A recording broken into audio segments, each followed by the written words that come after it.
Hello everyone, welcome to my channel code story with Mike. तो आज अपने dynamic programming की प्लेलिस्ट का वीडियो नंबर 113 करने जा रहे हैं। ठीक है, और लीड कोड नंबर 1931 है, हार्ड मार्क्ड है, बट आई नोटिस कि काफ़ी लोगों ने इस प्रॉब्लम को बना रखा है। इसका एक सिमिलर प्रॉब्लम भी है, मतलब एक सिंपल सा पैटर्न है, लेकिन उस पैटर्न पर हम आते कैसे हैं वो हम डिटेल में समझेंगे इस प्रॉब्लम में। तो इसका सिमिलर प्रॉब्लम भी बड़े आसानी से आप सॉल्व कर लोगे। ठीक है, वो भी हार्ड मार्क्ड ही है।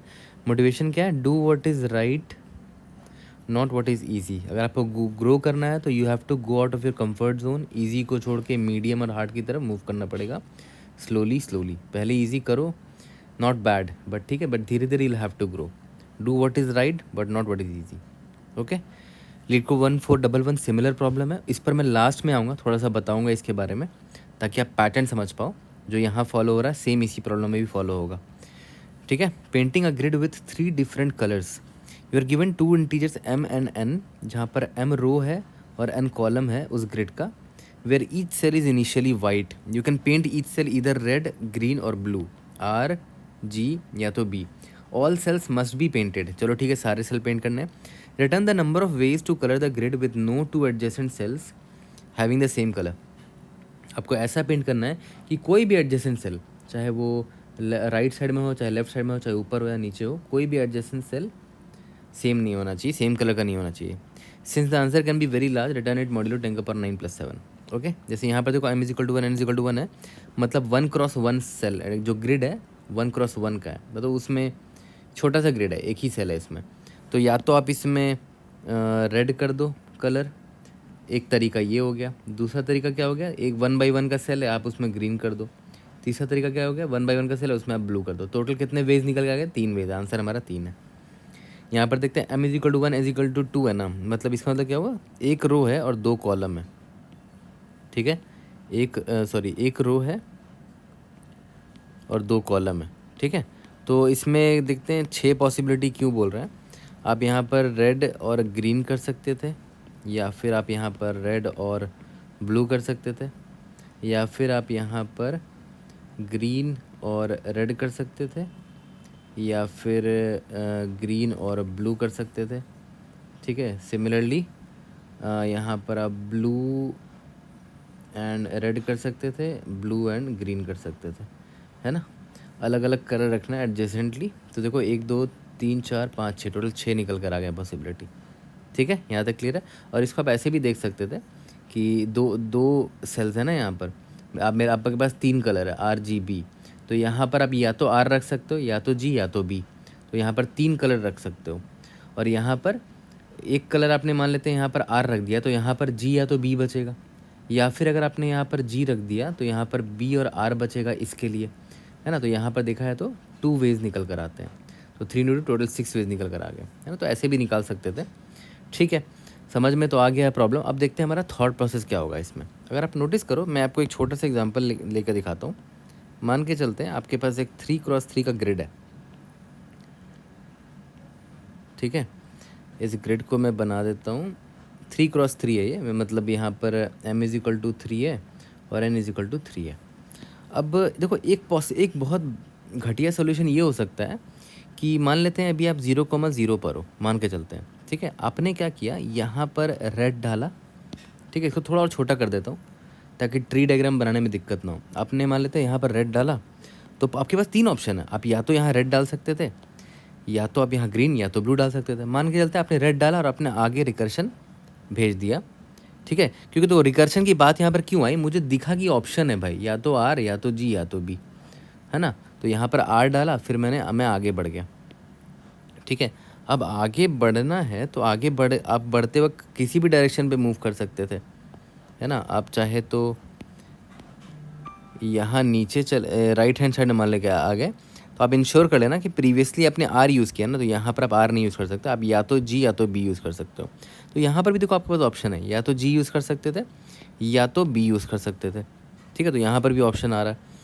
तो मान लेते हैं अगर आपने G यूज़ किया तो उस पर एक अलग पॉसिबिलिटी निकल कर आएगी। मान लेते हैं आपने B यूज़ किया तो यहाँ पर R और G हो जाएगा, या फिर R और B हो जाएगा। इतने पॉसिबिलिटी हैं। ठीक है, या फिर एक पॉसिबिलिटी था कि आप यहाँ से नीचे चले जाते R रख के, तो यहाँ पर आर था और नीचे आप जी रखते तो एक पॉसिबिलिटी निकल कर आता, ठीक है, और बी रखते दूसरी पॉसिबिलिटी निकल के आती। तो देख रहे बहुत सारे पॉसिबिलिटी हैं। और एक और झंझट इसमें ये है कि जैसे मान के चलते हैं यहाँ पर तो आपने आर रखा था ना, तो एक और पॉसिबिलिटी ये होता कि यहाँ पर आर ना रख के आप यहाँ पर जी रख सकते थे, ठीक है। फिर जी की वजह से एक अलग ब्रांच निकालते आप, है ना, फिर जी को एक्सप्लोर करते। फिर एक और पॉसिबिलिटी होती कि आप यहाँ पर बी रखते, फिर उस बी के बाद अलग अलग पॉसिबिलिटी, बहुत सारे पॉसिबिलिटी निकल कर आते, ठीक है। ठीक है, यहाँ तक क्लियर हो गया। और एक और झंझट यहाँ पर ये है कि आपके पास मतलब एडजेसेंट सेल यहाँ से इधर भी जाने का ऑप्शन है, इधर भी जाने का ऑप्शन है, इधर भी जाने का ऑप्शन है, ऊपर भी जाने का ऑप्शन है, ठीक है। तो इसमें बहुत सारे प्रॉब्लम्स है इस अप्रोच में। सबसे पहला प्रॉब्लम तो ये है कि मतलब इमेंस पॉसिबिलिटीज़ है ना। जैसे यहाँ पर आपको दिख रहा होगा कि आर लेकर कुछ अलग ब्रांच निकल रहा है, ठीक है। अगर आप मान लेते हैं, सॉरी जी अगर आपने लिया तो एक अलग ब्रांच निकल गया, यहाँ पर बी लेकर किया तो अलग ब्रांच निकल गया, ठीक है। बहुत सारे अननेसेसरी हम ट्रायल्स कर रहे हैं यहाँ पर, देख रहे हो बहुत सारे ब्रांचेस निकलेंगे। अभी तो मैंने बहुत कम दिखाया आपको, ठीक है। यहाँ पर अगर जी से स्टार्ट करते तो अलग पॉसिबिलिटी निकलती, बी से स्टार्ट करते तो अलग पॉसिबिलिटी निकलती। पहला तो ये है कि इमेंस पॉसिबिलिटी, ठीक है।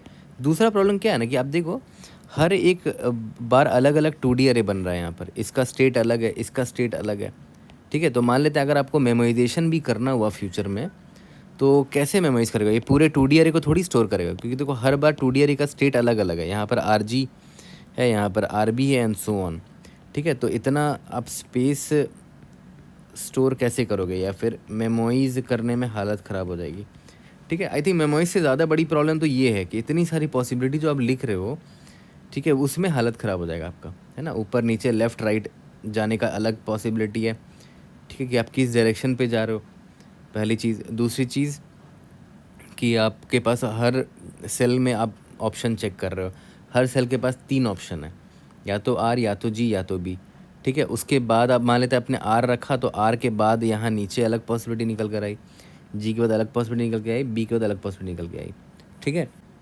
देखते हैं कि इस तरह के प्रॉब्लम्स को कैसे सिंपल तरीके से सॉल्व किया जा सकता है ना। तो देखो मैंने ये एग्जांपल वापस से लिया है, अगर आप नोटिस करो, मान के चलते हैं अगर आपने यहाँ पर रेड भरा, ठीक है, तो हो सकता है आप यहाँ पर जी भरते, क्योंकि देखो यहाँ पर भी आप रेड पेंट नहीं कर सकता, अलग पेंट करना है आपको, तो यहाँ जी कर सकते थे या तो बी कर सकते थे। एक तो पॉसिबिलिटी ये दिख रही है ना। एक सेकेंड, यहाँ मैं इसको ऐसे ड्रॉ कर देता हूँ, ओके। अब एक चीज़ पता है, एक फ़ायदा क्या हुआ आपको, आपने जब पहला रो का जब डिसाइड कर लिया कि इसका ये पैटर्न होगा, पहला रो का आपने डिसाइड कर लिया कि इसका ये पैटर्न होगा, तो उसके बेसिस पे आप नेक्स्ट रो का क्या पैटर्न होगा वो डिसाइड कर सकते हो। क्योंकि देखो ये आर है, तो आपको पता है कि नीचे, इसके नीचे आप आर नहीं रखोगे, या तो जी रखोगे या तो बी रखोगे, तो आज जी या बी रख सकते हो। सिमिलरली ये जी आ रहा है तो यहाँ पर आर या बी रखोगे, ये बी आ रहा है तो यहाँ पर आर या जी रख सकते हो, ठीक है। तो और हाँ, यहाँ पर फिर आप ध्यान दे देना कि हाँ एडजेसेंट वाले सेम नहीं होने चाहिए। जैसे इसमें आर भी है, इसमें भी आर है, तो दोनों आर आर नहीं होना चाहिए, वो तो हम ध्यान रख लेंगे। बट आपने एक चीज़ नोटिस किया कि एक रो अगर आपने निकाल लिया तो उसकी वजह से दूसरा रो का डिसीजन आप ले पा रहे हो कि इस रो में इस वाले कॉलम में कौन सा रख सकते हैं, और जैसे आर नहीं रख सकते यहाँ पर, है ना। क्योंकि आपको ऊपर से पता चल जाएगा कि ऊपर वाले में आर यूज़ हो रहा है, ठीक है। यहाँ तक क्लियर है। तो ये तो हो गया कि मैंने पहले वाले रो के लिए ये कॉन्फ़िगरेशन यूज़ किया। अब मैं ये भी तो कर सकता था कि पहले वाले रो के लिए मैं आर जी बी ना यूज़ करके कुछ और यूज़ कर लेता। मान लेते हैं आर बी जी यूज़ कर लेता। अब इसकी मदद से फिर मैं नेक्स्ट रो का निकाल सकता था, तो ये भी एक पॉसिबल तरीका था आंसर निकालने का, है ना। ये भी एक पॉसिबल तरीका है। सिमिलरली यहाँ पर ऊपर वाले रो में एक और पॉसिबिलिटी क्या है, आर जी बी था, आर बी जी था, फिर यहाँ पर बी फिक्स करता मैं, और यहाँ पर आर जी, फिर इसकी मदद से नीचे का निकालता है, इसकी मदद से नीचे का निकालता है, एंड सो ऑन। फिर यहाँ पर एक और पॉसिबिलिटी क्या है, बी ये जी आर कर देता, फिर इसकी मदद से नीचे का निकालता, उसकी मदद से नीचे निकालता, एंड सो ऑन, ठीक है। यहाँ तक क्लियर है। तो ये बहुत आसान तरीका हो गया देखा जाए तो। एक रो को फिक्स करने की वजह से दूसरे रो का मैं डिसीजन आसानी से ले पा रहा हूँ, क्योंकि मुझे बस अपने प्रीवियस वाले रो का देखना है ना। तो जैसे मान लेते हैं पहले वाले रो में मेरे पास कितनी पॉसिबिलिटी थी, देखो आर जी बी था, आर जी बी फिल किया था मैंने। दूसरी पॉसिबिलिटी की था कि आर बी जी फिक्स किया, आर बी जी। तीसरा पॉसिबिलिटी क्या था कि बी आर जी किया। चौथा पॉसिबिलिटी क्या था कि बी जी आर किया। उसके बाद तीसरा है कि G B R G R B, है ना। तो इतनी ही पॉसिबिलिटी है, 1 2 3 टोटल 6 पॉसिबिलिटी है पहले रो के लिए, है ना। और हर पॉसिबिलिटी से मैं नेक्स्ट रो निकाल सकता हूँ। फिर इससे भी मैं नेक्स्ट रो फिल कर सकता हूँ एंड सो ऑन। ठीक है, यहाँ तक क्लियर हो गया। ओके, तो इसका मतलब क्या हुआ, देखो मेरे पास यहाँ पर नंबर ऑफ कॉलम्स कितने थे, 3 थे ना, 1 2 3। इसका मतलब मेरे इसका जो स्ट्रिंग का लेंथ है वो 3 है ना। ऑब्वियस सी बात है, क्योंकि देखो 1 2 3 0 1 2 3 कॉलम है तो 3 कैरेक्टर आएगा, मतलब 3 कैरेक्टर का मतलब 3 लेंथ है इन सभी का, है ना। तो अगर 3 लेंथ है सबका, और इसका मतलब क्या हुआ, 3 लेंथ का स्टेट है ना यहाँ पर। आप यहाँ पर आर जी या बी पुट कर सकते थे। यहाँ पर आप अगर यहाँ पर आपने आर पुट कर दिया है तो यहाँ पर मतलब यहाँ पर 3 पॉसिबिलिटी है। और आपने एक कैरेक्टर यहाँ पुट कर दिया तो यहाँ पर अब 2 पॉसिबिलिटी है। एक कैरेक्टर यहाँ पुट कर दिया तो यहाँ पर 1 पॉसिबिलिटी, टोटल 6 पॉसिबिलिटी निकल कर आए, जो कि मैंने आपको दिखाया है यहाँ पर, है ना।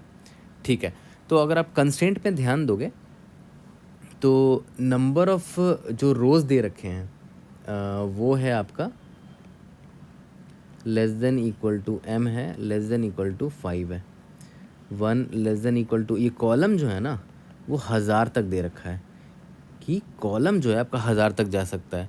इसका मतलब ये जो कॉलम दिख रहा है आपको, ये बहुत बड़ा हो सकता है, मतलब 1000 तक का साइज़ जा सकता है कॉलम का।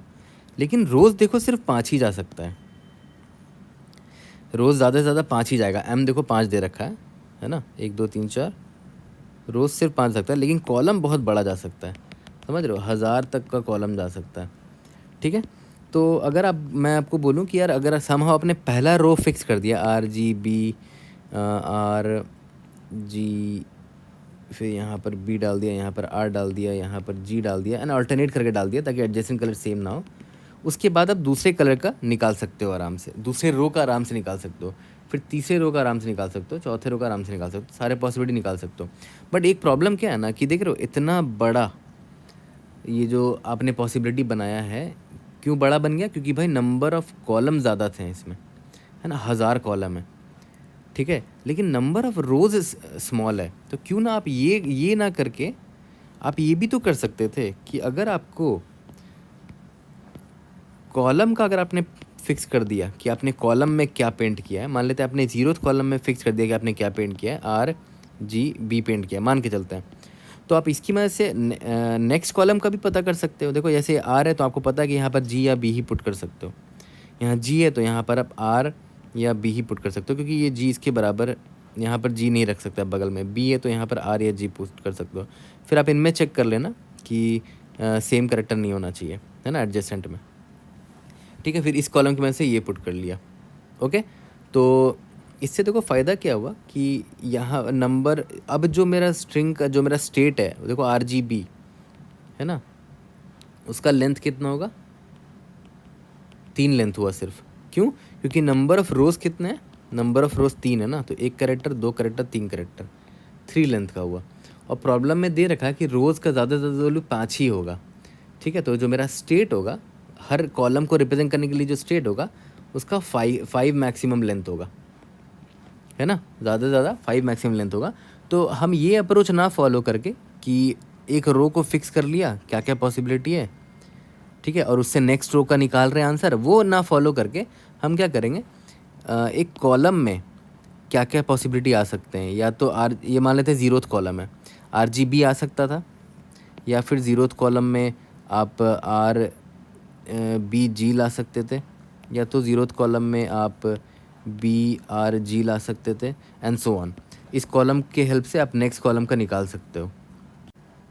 तो अब देखो प्रॉब्लम थोड़ा सा आपका कन्वर्ट हो चुका है, प्रॉब्लम को हमने रीराइट करके कुछ ऐसा कर दिया है देखो m रोज़ है यानी कि 3 रोज़ है, n कॉलम्स यानी कि 3 कॉलम है। और याद करो पहले कॉलम में भरने के लिए आपके पास इतनी पॉसिबिलिटी है, इससे ज़्यादा पॉसिबिलिटी हो ही नहीं सकती।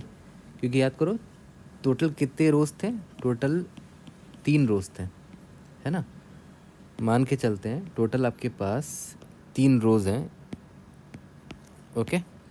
और यहाँ पर आपने 3 रोज़ है तो यहाँ पर आप RGB भर सकते थे या तो BGR भर सकते थे, कुछ भी भर सकते थे। टोटल 6 पॉसिबिलिटी थे भरने के, है ना। तो अब आपके पास क्या है कि अब आप आराम से एक इंडेक्स मान लेते हैं, आप यहाँ पर आए और आपने डिसाइड किया कि पहले वाले कॉलम में मैं इस RGB को रखूँगा।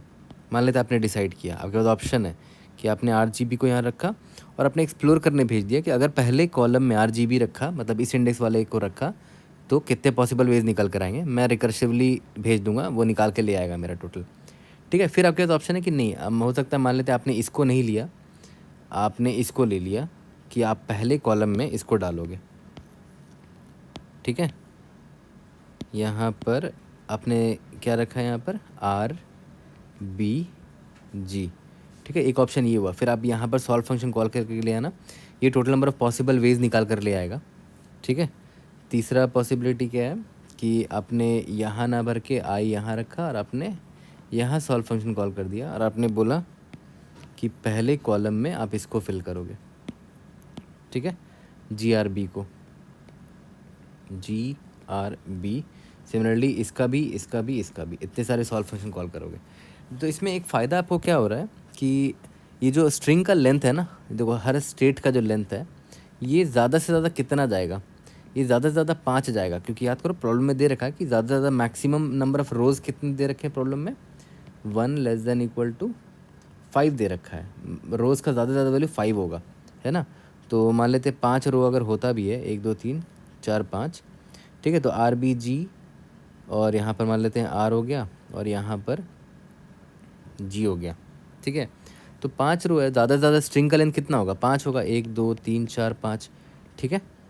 तो लेकिन अगर आपने वो ऐसे किया होता कि पहले आपने रो को फिल किया लिया होता, इसकी मदद से फिर आप नीचे रोज़ को फिल करते, तो देख रहे हो स्ट्रिंग जो बनता, इसका ये रो का जो स्टेट बनता वो 1000, मैक्सिमम लेंथ 1000 का था, है ना। क्योंकि नंबर ऑफ़ कॉलम्स 1000 है हमारे पास, ओके, वर्स्ट केस में।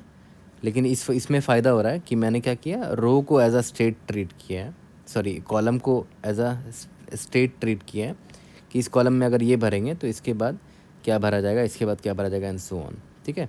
तो सॉल्व फंक्शन जब हम लोग कॉल करेंगे तो याद करो यहाँ पर मान लेते हैं अगर आपने इंडेक्स i = 0 को पिक किया था, तो सॉल्व फंक्शन जब आप कॉल करोगे तो i = 1 कर देना, मतलब इसके बाद से अब आप चेक करोगे कि इसमें से आप किसी को उठा सकते हो कि नहीं उठा सकते हो, ठीक है। जैसे मान लेते हैं i = 0 को आपने पिक किया, तो यहाँ पर जब आए तो i = 1 से लेकर i = इसका जो भी लेंथ है, इसका जो भी लेंथ है, एंड मान लेते हैं n-1 जो भी है इसका लेंथ, वहाँ तक में आपके पास ऑप्शन है कि आप यहाँ तो या ये RBG पुट कर सकते हो, क्या नहीं कर सकते हो, क्योंकि देखो ये इससे मैच खा रहा है ना। तो RBG भी नहीं पुट कर सकते, तो i = 2 पे जाओ, ठीक है। GRB पुट कर सकते हो, GRB इसको भी नहीं पुट कर सकते, देखो B सेम हो गया ना, एडजेसेंट कलर, तो इसको भी नहीं पुट कर सकते हो। तो इससे फ़ायदा क्या हो रहा है, एक बार में आप पूरा एक इस पैटर्न को, स्टेट को रिजेक्ट कर सकते हो बड़े इजीली।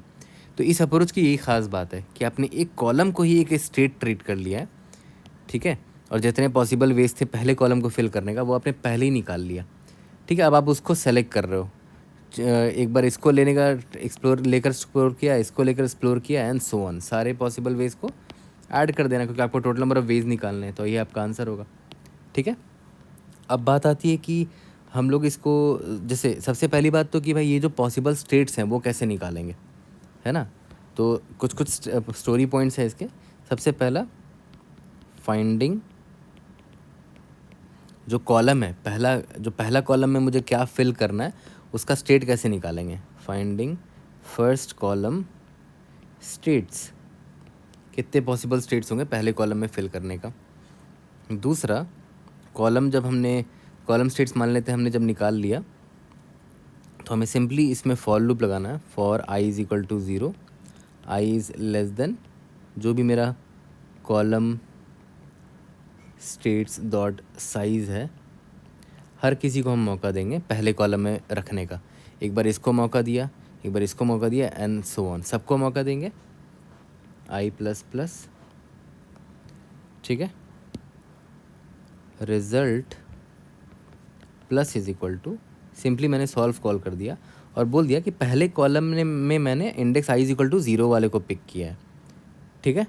तो अब और मैंने एक कॉलम फिक्स कर लिया। अब रिमेनिंग कॉलम्स कितना है, याद करो 3 कॉलम्स थे ना, तो मैंने एक कॉलम तो यहाँ पर index i is equal to 0 को ले लिया, रिमेनिंग कॉलम जितने भी होंगे वो मैं भेज दूँगा। टोटल नंबर ऑफ कॉलम्स कितने थे, n थे, तो मैंने n-1 भेज दूँगा कि टोटल n-1 कॉलम और बचे हैं जिसमें आपको फिल करना है। देखो n इज इक्वल टू 3 था ना, तो पहले कॉलम में आपने इंडेक्स नंबर 0 को पिक कर लिया।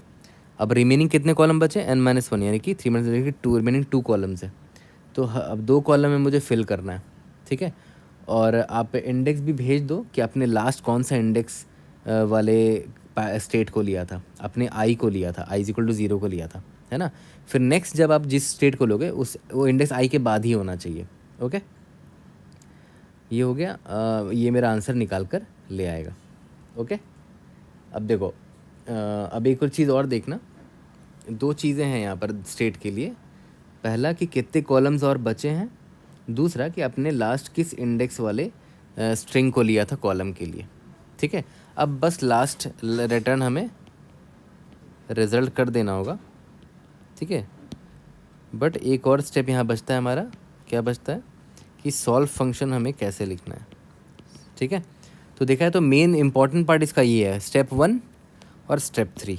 तो पहले स्टेप 1 में आते हैं कि एक कॉलम में, एक पर्टिकुलर कॉलम में कितने पॉसिबल स्टेट्स, ये मैंने कैसे निकाला, वो कैसे निकालेंगे वो करते हैं, ठीक है। तो पहले स्टेप 1 को सॉल्व करते हैं, कॉलम स्टेट्स, है ना।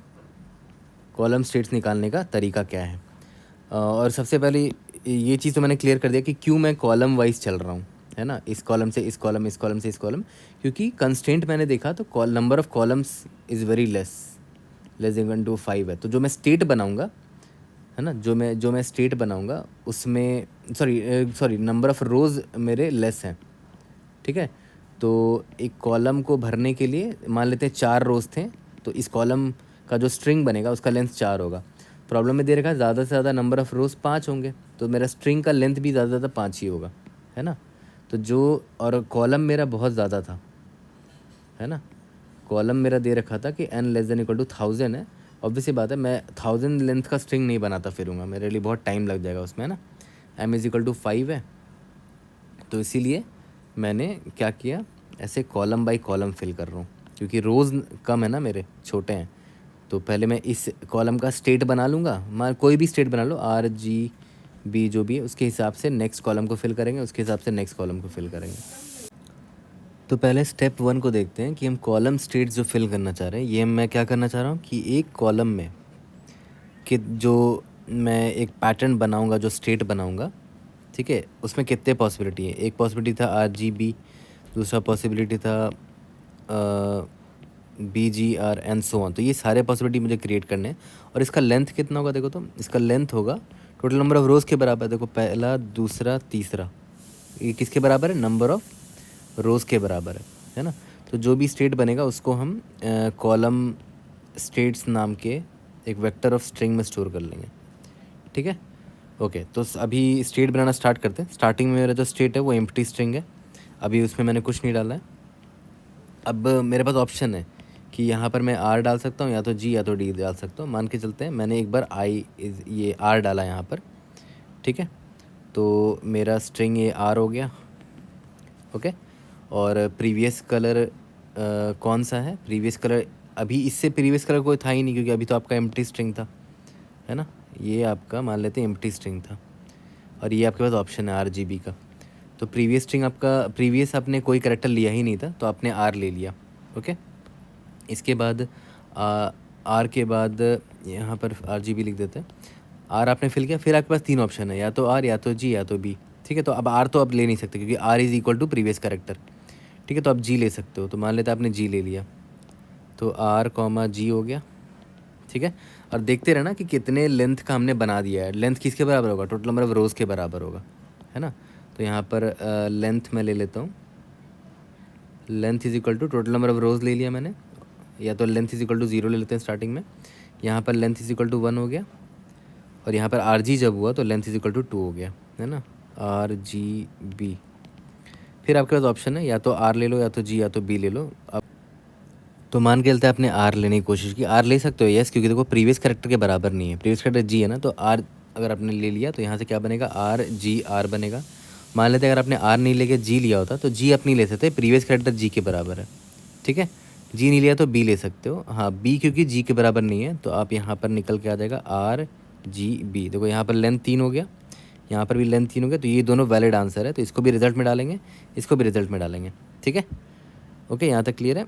अब यहाँ पर सिंस लेंथ 3 हो गया तो इधर ही रुक जाएंगे, क्योंकि 3 लेंथ का ही हो सकता है, इससे बड़ा नहीं हो सकता, क्योंकि नंबर ऑफ रोज हमारे 3 ही हैं। ओके, सिमिलरली यहाँ पर आपको याद है आपने जी पुट किया था, अगर आपने यहाँ पर बी पुट किया होता तो यहाँ पर आर के बाद बी आता, ठीक है, और यहाँ पर लेंथ मेरा 2 हो चुका होता।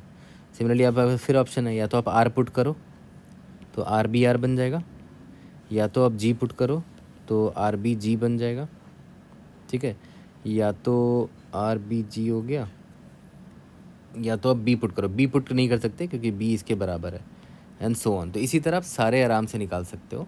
तो देखा है तो ये भी बहुत सिंपली रिकर्शन से निकाला जा सकता है ना। देखो कैसे निकालोगे, एक फंक्शन लिख लेंगे सिंपली, वॉइड जेनरेट कॉलम, पहला कॉलम में जो डालना उसके जो स्टेट्स है उसके लिए एक फंक्शन लिख दिया यहाँ पर, या तो जेनरेट स्टेट्स लिख देते हैं, ठीक है। उसमें जो मेरा करंट स्ट्रिंग है उसको करंट एस टी आर मान लेते हैं, जो कि स्टार्टिंग में मेरा एम्प्टी था, ठीक है। करंट स्टेट मान लो, या तो करंट स्टेट, और उसका अभी लेंथ कितना है, एल है ना, स्टार्टिंग में लेंथ 0 है इसका, और प्रीवियस कलर क्या है उसका ट्रैक रख लो, प्रीवियस कलर आपका क्या है, ठीक है। ओके, अब देखो यहाँ से ध्यान दो, सबसे पहले तो ये देख लेंगे कि अगर आपका L जो है exactly is equal to number of rows के बराबर हो जाता है, नंबर ऑफ़ रोज़ आपका कितना है, M है, अगर बराबर हो जाता है इसका मतलब क्या है कि आपका करंट स्टेट बन चुका होगा, तो आप कॉलम स्टेट्स वाले वेक्टर में इसको डाल देना, पुश अंडरस्कोर बैक, आपने क्या किया, करंट स्टेट को डाल दिया, ओके। और इसके बाद यहाँ से रिटर्न हो जाओ, क्योंकि अब तो आपको और कैरेक्टर अपेंड नहीं करना है, इसका लेंथ नंबर ऑफ रोज़ के बराबर हो गया है, ठीक है। इसके बाद अगर ये नहीं है तो आपके पास ऑप्शन है कैर, या तो फिर ऐसे आप सिंपली कर सकते, हाँ char C h is equal to, क्या क्या ऑप्शन है आपके पास, ऑप्शन है कि आप या तो आर डाल सकते हो, या तो जी डाल सकते हो, या तो बी डाल सकते हो। ये भी फॉर लूप लिखने का एक अच्छा तरीका है, सिंस मेरे पास लिमिटेड ऑप्शन है तो मैंने क्या किया, ऐसे ही लिख दिया इनको, है ना, आर जी बी, और एक बार आर ट्राई होगा, एक बार जी ट्राई होगा, एक बार बी ट्राई होगा इस सी एच में, ठीक है। ओके, तो यहाँ पर मैं देख लूँगा कि जो करंट सी एच है, जो कलर है मेरा, ये प्रीवियस कलर के बराबर नहीं होना चाहिए, अगर प्रीवियस कलर के बराबर है, ठीक है, तो मैं कंटिन्यू कर दूँगा, दूसरा कलर देखूँगा, ठीक है। और अगर ऐसा नहीं है तो इसको ले लूँगा, जेनरेट स्टेट्स को दोबारा कॉल कर दूँगा, और जो मेरा करंट स्टेट था ना उसमें मैं सिंपली इस वाले कैरेक्टर को ऐड कर दूँगा, ठीक है। करंट स्टेट मान लेते मेरा एम्प्टी था, उसमें ये कैरेक्टर अगर ऐड होगा तो ये आर बन जाएगा, है ना, तो ये देखो मेरा ये कलर बनता, ये स्टेट बनता चला जाएगा, ठीक है। इसके बाद लेंथ +1 करके भेजेंगे, क्योंकि लेंथ बढ़ चुका है 1 से, है ना। और अभी आपने कौन सा कलर लिया है, अभी आपने सी एच कलर लिया, तो प्रीवियस कलर का आपको ट्रैक होना चाहिए कि प्रीवियसली आपने कौन सा कलर लिया है, ओके, ठीक है। अब ये हो जाएगा आपका, तो ये सिंपल सा फंक्शन था, इससे आपने क्या निकाल लिया, कॉलम स्टेट्स निकाल लिया सारे, ठीक है। तो मेरा पहला स्टेप हो चुका है, कॉलम स्टेट्स कैसे निकालना है। अब हमारा एकमात्र स्टेप क्या बचा था, ये सॉल्व कैसे लिखना है ना। ओके, सॉल्व में हम 2 चीज़ें भेज रहे थे कि कितने कॉलम्स हमें और फिल करने हैं, ठीक है, और ये इंडेक्स आई, और इंडेक्स आई क्या था याद है, कॉलम स्टेट जो हमने जनरेट किया उस पर इटरेट कर रहे हैं हम लोग सिंपली। तो चलो सॉल्व फंक्शन अब लिखते हैं। तो अब देखो सॉल्व फंक्शन पर आते हैं, तो मैंने एक एग्जांपल का कॉलम स्टेट आपको दिखा दिया है ना। स्टार्टिंग में मैंने गलत बोल दिया था कि टोटल 6 स्टेट्स होंगे, एक्चुअली में टोटल 12 स्टेट्स होंगे, ठीक है। R G B R B G and so on, इस केस के लिए, मेरा 3x3 वाले एग्जांपल के लिए, जिसमें याद है 3 रोज थे। तो देखो यहाँ पर आर बी आर पुट हो सकता है, या तो आर बी जी पुट हो सकता है, या तो जी बी जी पुट हो सकता है, कुछ भी पुट हो सकता है। ठीक है, टोटल 12 पॉसिबल थे, स्टेट्स थे जो कि पहले कॉलम में मैं डाल सकता हूँ, है ना। तो वो एग्जांपल का मैंने यहाँ पर आपको आउटपुट दिखाया, कॉलम स्टेट्स। अब आपको कुछ नहीं करना है, देखना कि कितने पॉसिबल स्टेट्स, तरीके हैं कि आप इस स्टेट्स को फिल कर सकते हो इस पूरे 2D अरे को भरने के लिए। तो मान लेते हैं आपने इंडेक्स आई यहाँ से स्टार्ट किया, ठीक है। तो मान लेते हैं इंडेक्स आई आपने यहाँ से स्टार्ट किया 0 से, किसी को भी आप पिक कर सकते हो। एक बार आप इसको पिक कर सकते हो स्टार्टिंग कॉलम के लिए, फिर इसको भी पिक कर सकते हो स्टार्टिंग कॉलम के, एंड सो ऑन। तो मान लेते हैं आपने इसको पिक किया, सॉल्व आई आपने कॉल किया, तो और सिंस पहला कॉलम आपने पिक कर लिया तो रिमेनिंग कितने कॉलम्स बचे, n-1 कॉलम बचे, ठीक है। तो आप कॉल इस तरह करोगे, सॉल्व, आपने अभी कौन सा स्टेट पिक किया, इंडेक्स आई वाले स्टेट को पिक किया, और टोटल कितने कॉलम अब बच जाएंगे, n-1 कॉलम को आपको और फिल करना है, ठीक है। ओके, अब यहाँ पर सॉल्व में आप क्या रिसीव करोगे, यहाँ पर है इंट आपने किसको लिया है अभी प्रीवियसली, है ना, इंट प्रीवियस स्टेट जो आपने लिया उसका इंडेक्स क्या है, IDX, ओके। और इंट ये n-1 क्या है, रिमेनिंग कॉलम्स, ठीक है, कि इतने कॉलम में अभी आपको और फिल करना है, ओके। आपने एक अभी RGR तो पिक कर लिया है, तो यहाँ पर आपने RGR पिक कर लिया, अब रिमेनिंग की बारी है। देखो 2 कॉलम बचे हैं, 1 कॉलम और ये 2 कॉलम और बचा है, ठीक है, ओके। तो हम रुकेंगे कब, ऑब्वियस सी बात है जब सारे कॉलम फिल हो जाएंगे, ये कॉलम फिल हो गया, ये भी फिल हो गया, ये भी फिल हो गया, मतलब रिमेनिंग कॉलम 0 हो जाएंगे। If remaining columns is equal to 0 हो गया, इसका मतलब पूरा 2D अरे फिल हो चुका है एक तरीके से, है ना। तो रिटर्न यानी कि one way, we found one way to fill the 2D grid, जहाँ पर सारे रूल्स फॉलो हो रहे हैं, हर एडजेसेंट पेंट जो है अलग अलग कलर का है, वी फाउंड वन वे, तो एक रिटर्न कर दिया हमने, ओके, ठीक है। और अगर नहीं हुआ तो हम आगे और ट्राई करेंगे।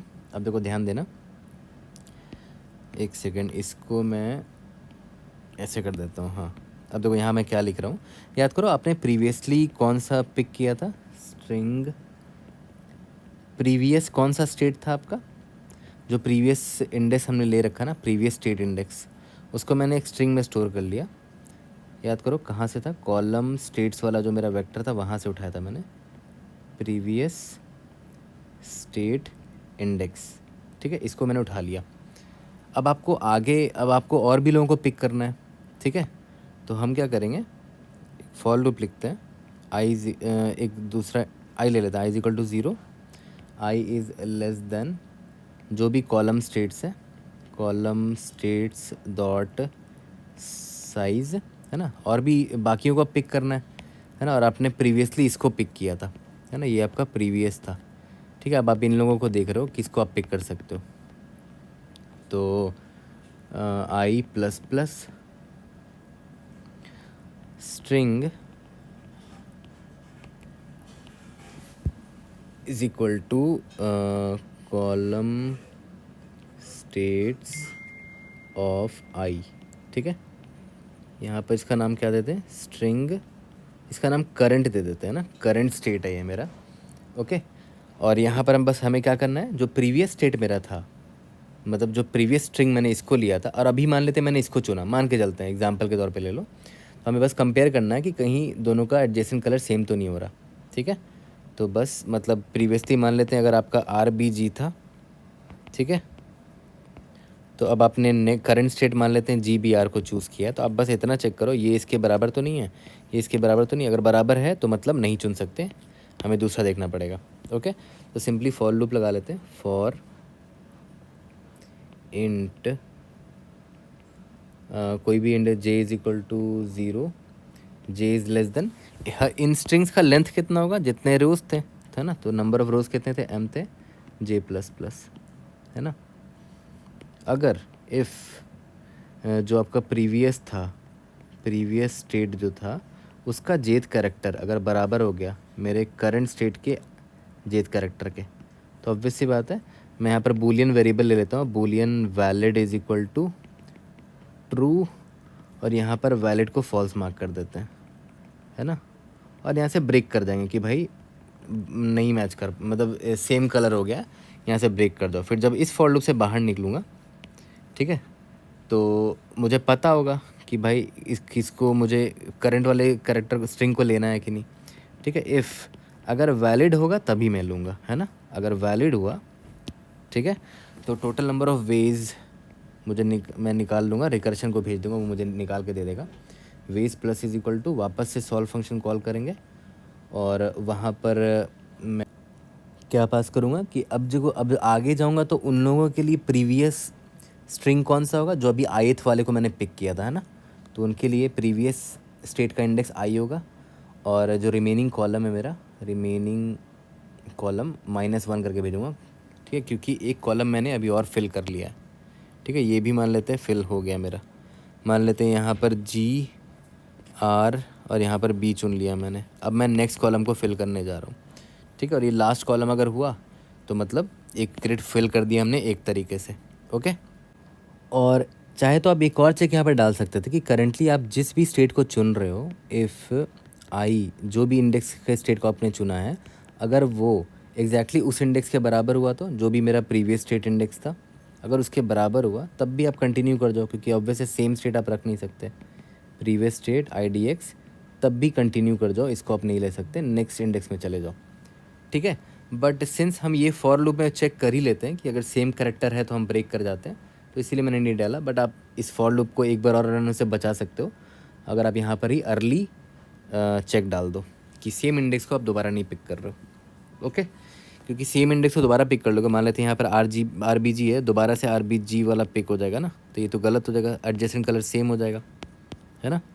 तो वो चेक स्टार्टिंग में ही डाल दो। तो देखा है, तो प्रॉब्लम सिंपल था, बस आपको ये फिगर आउट करना ज़रूरी था कि कॉलम वाइज क्यों हमने फिल किया, इससे इससे इससे इससे ऐसे क्यों फिल किया, क्योंकि नंबर ऑफ़ रोज़ कम थे यहाँ पर, नंबर ऑफ़ रोज़ सिर्फ 5 थे। तो एक कॉलम को रिप्रेजेंट करने के लिए जो स्टेट बन रहा था ना, RGR या RGB जो भी बन रहा था, वो कम था, है ना। उसका लेंथ कम था, लेंथ सिर्फ 5 होगा ज़्यादा से ज़्यादा, क्योंकि नंबर ऑफ़ कॉलम्स जो हैं वो 1 से लेकर 5 तक ही है, ठीक है। इसलिए हमने नंबर ऑफ़ रोज़ को नहीं चुना, नंबर ऑफ़ रोज़ को भी लेके कर सकते हो, और वही एक्चुअली में आपका लीड कोड नंबर जो मैंने स्टार्टिंग में आपको बताया था, जो सिमिलर प्रॉब्लम है इसका, I think leet code number 1411 है इसका, है ना।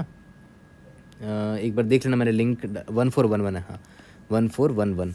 तो उसमें क्या है कि उसमें नंबर ऑफ़ कॉलम्स कम है ना। तो उसमें पता है, आप स्टेट ऐसे बनाना, मान लेते हैं आपका ग्रिड है, तो उसमें ये स्टेट होगा आपका, और उसकी मदद से आप नेक्स्ट रो को फिल कर रहे होगे, ठीक है। इसीलिए मैं बोल रहा हूँ आज वाला problem is not very difficult. अगर आपने आज वाला प्रॉब्लम समझ लिया तो आप उसकी मदद से ये भी एक हार्ड प्रॉब्लम बना सकते हो, ठीक है। इस प्रॉब्लम ने हमने एक कॉलम का स्टेट बनाया था, उसकी मदद से नेक्स्ट कॉलम को फिल किया था।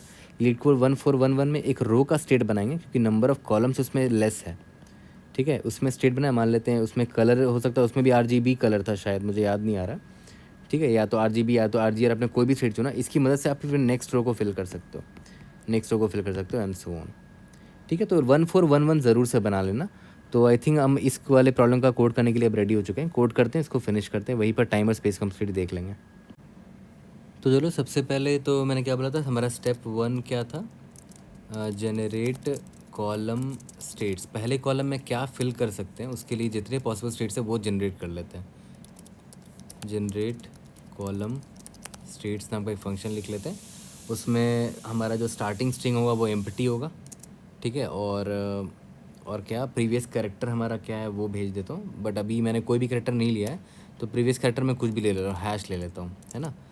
और अभी आपका टोटल इसका लेंथ कितना हो सकता है, टोटल लेंथ इसका m हो सकता है ना, जितने नंबर ऑफ़ रोज़ हैं, और इसका करंट लेंथ क्या है, 0 है, ओके। तो चलो इसको पहले लिख लेते हैं, जेनरेट कॉलम स्टेट्स। क्या क्या पैरामीटर पास कर रहे हैं, सबसे पहला कि मेरा करंट स्टेट क्या है, ठीक है। और उसके बाद क्या था, मेरा प्रीवियस कैरेक्टर क्या है, कैर प्रीवियस कैरेक्टर, ठीक है। और इंट करंट लेंथ और इंट नंबर ऑफ़ रोज़ है ये, है ना। इफ़ मेरा नंबर ऑफ़, अगर जो लेंथ है वो नंबर ऑफ़ रोज़ के बराबर हो जाए, मतलब मैंने करंट स्टेट फॉर्म कर लिया है। और यहाँ पर एक वेक्टर ले लेते हैं, वेक्टर ऑफ स्ट्रिंग ले लेते हैं, सॉरी, सारे स्टेट को स्टोर करने के लिए ना, कॉलम स्टेट्स। ओके, तो यहाँ पर मैं column states dot push underscore back current state को मैंने स्टोर कर दिया, यहाँ से रिटर्न हो जाएंगे क्योंकि और लेंथ मैं नहीं बढ़ा सकता करंट स्टेट का। ठीक है, for char C H in R ले सकते हैं, या तो जी ले सकते हैं, या तो बी भी ले सकते हैं। ठीक है, तो मेरा जो करंट स्टेट है उसमें मैंने, हाँ पहले ये चेक कर लेना कि जो मेरा जो करंट कलर है इट मस्ट नॉट, अगर ये is equal to previous character के बराबर हो जाता है तो मैं सिंपली कंटिन्यू कर दूंगा इसको। ठीक है, और अगर ऐसा नहीं है तो वापस से मैं कॉल करूँगा जेनरेट कॉलम स्टेट्स। ठीक है, उसमें करंट कैरेक्टर में मैंने ये सी एच को ऐड कर दिया। ठीक है, और प्रीवियस कैरेक्टर अब मेरा क्या हो जाएगा, ये वाला सी एच हो जाएगा जिसको मैंने अभी जस्ट लिया है ना, और लेंथ मेरा l+1 हो जाएगा, ये मेरा रोज़ है। यहाँ तक क्लियर है? That's it. तो ये मेरा काम क्या कर देगा, वॉइड फंक्शन है ये, सिंपली सारे स्टेट्स जनरेट करके इस कॉलम स्टेट्स में डाल देगा। ओके, चलो इसको मिनिमाइज़ कर देता हूँ कि ये मेरा एक बड़ा काम हो गया, यानी कि स्टेप 1 मेरा कंप्लीट हो गया। अब इसके बाद आते हैं जो मेरा स्टेप 2 था कि इस कॉलम स्टेट से ही मुझे स्टार्ट करना है। For int i is equal to 0, i is less than column states dot size i plus plus. ठीक है, यहाँ पर एक रिज़ल्ट नाम का वेरिएबल ले लेते हैं, int result is equal to 0, result is equal to result plus solve से जो भी आएगा, और मॉड्यूलो एम करना मत भूलना, लास्ट में रिटर्न रिज़ल्ट कर देते हैं। ओके, और यहाँ पर मॉड्यूलो एम डिफाइन कर देते हैं m1e⁻9+7। ठीक है, यहाँ तक क्लियर है? सॉल्व में क्या भेजेंगे, सबसे पहले भेज देते हैं कि अभी मैंने एक कॉलम तो पिक कर लिया कि index i is equal to 0 को में जो भी स्टेट होगा उसको मैं पहले कॉलम में डाल दूंगा। तो रिमेनिंग कितने कॉलम्स बचे, 9-1 कॉलम बचे। ठीक है, और किस स्टेट को मैंने पिक किया, आई इंडेक्स आई वाला स्टेट को पिक किया है ना। और क्या भेजना पड़ेगा, आई थिंक दैट्स इट। अब हम सॉल्व फंक्शन लिखने के लिए रेडी हो चुके हैं। इंट सॉल्व क्या पास कर रहे हैं, पहला पैरामीटर मेरा क्या था, रिमेनिंग कॉलम्स, दूसरा क्या है, इंट प्रीवियस स्टेट का इंडेक्स जो था, प्रीवियस इंडेक्स लिख देता हूँ है ना। ठीक है, अब यहाँ पर मैं लिख देता हूँ कि अगर मेरा remaining columns is equal to अगर 0 हो जाता है, मतलब मैंने सारे कॉलम कर दिए हैं फिल, रिटर्न 1 कर दो, ये आपका बेस केस है। ठीक है, इसके बाद यहाँ पर इंट वेज नाम का एक वेरिएबल मैंने बनाया था, और एक स्ट्रिंग प्रीवियस स्टेट मैंने निकाल लिया था, कॉलम स्टेट्स प्रीवियस इंडेक्स से। ठीक है, अब मैं क्या करूँगा, अब मैं नेक्स्ट स्टेट चुनने की कोशिश कर रहा हूँ। Int i is equal to 0, i is less than column states dot size i plus plus. If i is equal to मेरा प्रीवियस इंडेक्स के बराबर है तो अभी कंटिन्यू कर जाओ। ठीक है, और स्ट्रिंग करंट स्टेट। ठीक है, प्रीवियस स्टेट आपको पता है, करंट स्टेट अभी निकाल लो कि आप इसको चूज़ करना चाह रहे हो, कॉलम स्टेट्स ऑफ आई को चूज़ करना चाह रहे हो। देखते हैं ये वैलिड है कि नहीं, bool valid is equal to true ले लेते हैं। ठीक है, अब एक एक करके सारे कैरेक्टर को कंपेयर करते हैं। Int j is equal to 0, j is less than, हर स्ट्रिंग का लेंथ कितना होगा, हर स्टेट का कितना लेंथ होगा, जितना नंबर ऑफ रोज़ थे। ठीक है, तो मैं रोज़ भी पास कर देता हूँ, टोटल नंबर ऑफ रोज़ से मुझे लेंथ पता चल जाएगा, हर स्ट्रिंग का लेंथ कितना है, एम है यहाँ पर, तो जे लेस देन एम है ना, जे प्लस प्लस। यहाँ पर मैं लिख देता हूँ iterating on current state and previous state, just to match कि कोई एडजेसेंट कैरेक्टर इक्वल तो नहीं है, सेम नहीं होना चाहिए पेंट का colour. If previous state of j is equal to current state of j हो जाता है तो ऑब्वियस सी बात है valid is equal to false mark करो और इधर से ब्रेक हो जाओ। ठीक है, यहाँ से ब्रेक हो जाओ और जब बाहर निकलो तो चेक कर लेना कि अगर वैलिड रहा तभी ways is equal to ways plus solve को दोबारा कॉल करेंगे, और सॉल्व में बता देंगे कि मेरा रिमेनिंग कॉलम जितना था उसमें एक कॉलम और फिल हो गया तो -1 कर दे रहा हूँ। ठीक है, और जो मेरा नेक्स्ट कॉलम होगा वो एक सेकंड, क्या क्या पास कर रहे थे, आई है, मतलब अभी मैंने इस आई को चूज़ किया था, है ना। अब मेरा ये प्रीवियस बन जाएगा। और क्या क्या पास कर रहे थे, एम पास कर रहे थे, नंबर ऑफ़ रोज़, ठीक है। और यहाँ मॉड्यूलो एम करना नहीं भूलना है। लास्ट में रिटर्न वेस्ट कर देंगे, ठीक है। यहाँ तक क्लियर है। I think we are good. एक बार इसको रन करके देखते हैं।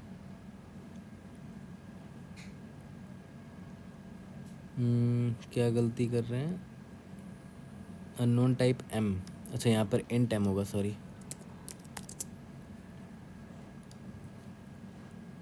और अगर आप इसका ट्री डायग्राम बनाओगे तो आपको रिपीटिंग सब प्रॉब्लम्स दिखेंगे फॉर श्योर। बहुत बड़ा ट्री डायग्राम बन सकता है। तो इसको मेमोराइज भी हम करेंगे, ठीक है। बट यहाँ क्या गलती हम कर रहे हैं, यूजिंग द रिजल्ट ऑफ, अच्छा सॉरी, यहाँ पर आई इज़ इक्वल टू होगा previous index. Let's see, J0 J less than M, यहाँ पर सेमी कोलन होगा।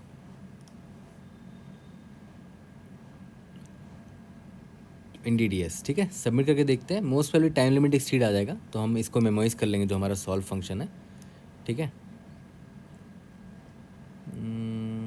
ओके, टाइम लिमिट एक्सीड आ गया। कितना टेस्ट केस पास हुआ है, 19 टेस्ट केस सिर्फ पास हो पाए हैं, ओके। तो चलो एक काम करते हैं। सबसे पहले तो एक 2D वेक्टर ले लेते हैं, सॉरी, वेक्टर ऑफ इंट। देखो 2D वेक्टर क्यों लिया, सॉल्व फंक्शन में देखो दो ही चीज़ें चेंज हो रही हैं, एक प्रीवियस इंडेक्स, एक रिमेनिंग कॉलम, दोनों इंटीजर वैल्यू है, ठीक है। तो इसका नाम टी दे देते हैं। और यहाँ पर टी को मैं असाइन कर देता हूँ, t is equal to vector of int. यहाँ पर कॉलम्स मेरे पास n होंगे, ठीक है। और टोटल नंबर ऑफ, यहाँ लिख देता हूँ, int total states will be equal to column states dot size, है ना। क्या क्या चीज़ें चेंज हो रही है वो देख लेते हैं। रिमेनिंग कॉलम है ना, प्रीवियस इंडेक्स है ना, तो प्रीवियस इंडेक्स किस पे इटरेट कर रहा है, देख रहे हो, ये आई कॉलम स्टेट्स के साइज़ पर इटरेट कर रहा है ना। तो टोटल स्टेट्स जो भी होगा, यहाँ पर इसको n+1 ले लेते हैं, वेक्टर ऑफ इंट +1 ले लेते हैं, स्टार्टिंग में सबकी वैल्यू -1 कर देते हैं, ठीक है। और यहाँ पर सब कुछ करने से पहले इधर ही चेक कर लेते हैं, if t of remaining columns and previous index is not equal to -1 है, तो रिटर्न कर दो इस स्टेट के वैल्यू को। और अगर ऐसा नहीं है तो लास्ट में स्टोर कर लो इसको, ठीक है। एक बार रन करके देखते हैं। आई होप कहीं कंपाइलेशन एरर नहीं हुआ हो। NDDS सबमिट करके देखते हैं। We should be able to pass all the test cases. NDDS, अब इसका टाइम और स्पेस कॉम्प्लीटली देख लेते हैं। देखो ध्यान दो, हमने यहाँ पर मेमोइज कर दिया था अपने सॉल्व को, ठीक है। तो सॉल्व फंक्शन पे अगर आप ध्यान दो तो टोटल नंबर ऑफ स्टेट्स कितने निकल कर आएंगे, n इंटू टोटल स्टेट्स का जितना साइज़ है, टोटल स्टेट्स का साइज़ s मान लेते हैं, तो O of n into total states कितना है, मान लेते हैं s है। जो कॉलम स्टेट्स है ना, इसका साइज़ s मान लेते हैं, ठीक है। और अगर ध्यान दो, इसके अंदर कॉलम स्टेट्स और साइज़ पर भी इटरेट कर रहे हैं, और नंबर ऑफ़ रोज़ जितना है उतने बार एक फॉर लूप भी चल रहा है। तो अंदर में हर स्टेट के लिए multiplied by s into m भी चल रहा है ना। इसको आप ऐसे लिख सकते हो ना, O of n into m into s का स्क्वायर, ठीक है। लेकिन यहाँ पर आपने जनरेट कॉलम स्टेट्स भी कॉल किया था, तो इस पर कितना टाइम कम्प्लीट होगा वो देखो, याद करो। टोटल जनरेट कॉलम स्टेट्स में अगर आप ध्यान दोगे तो हम क्या कर रहे हैं, m लेंथ का निकाल रहे हैं स्ट्रिंग, ठीक है। मान लेते हैं m लेंथ का स्ट्रिंग है 1 2 3 4 5 6 and so on, m length का स्ट्रिंग निकाल रहे हैं। तो और हमारे पास टोटल कितने पॉसिबिलिटीज़ हैं, पहले वाले पोजीशन पे 3 पॉसिबिलिटी है, या तो r या तो g या तो b, ठीक है। तो यहाँ के लिए 3 पॉसिबिलिटी था। दूसरे वाले के लिए कितनी पॉसिबिलिटी होगी, 2 पॉसिबिलिटी होगी। उसके बाद यहाँ पर 2 पॉसिबिलिटी, उसके बाद यहाँ पर 2 पॉसिबिलिटी एंड सो ऑन। तो टोटल पॉसिबिलिटी कितना निकल कर आएगा, 3 into 2 into 2 into 2 into and so on, कितना m-1 टाइम्स।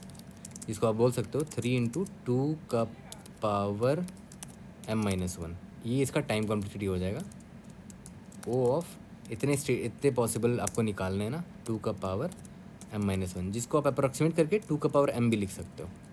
ठीक है, तो टोटल टाइम कॉम्प्लेक्सिटी कितना हो गया, total TC will be equal to O of 2 का पावर m प्लस ऊपर जो हमने निकाला ये वाला, है ना। यहाँ तक क्लियर है। और साइज़ जो s की वैल्यू है, वैल्यू ऑफ s क्या था मेरा, तो कॉलम स्टेट्स का साइज़, तो कॉलम स्टेट्स टोटल कितने निकल के आ रहे थे याद है, 2 का पावर m अप्रॉक्सीमेटली इतने स्ट्रिंग्स निकल कर आएंगे, है ना। ठीक है, यहाँ तक क्लियर हो गया। इतने पॉसिबल स्टेट्स निकल कर आएंगे एस के।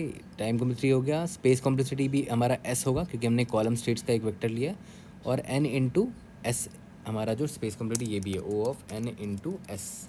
एस क्या है, कॉलम स्टेट्स का साइज़ है। यहाँ तक क्लियर है, ओके। तो I hope I was able to help. See you in the next video, thank you.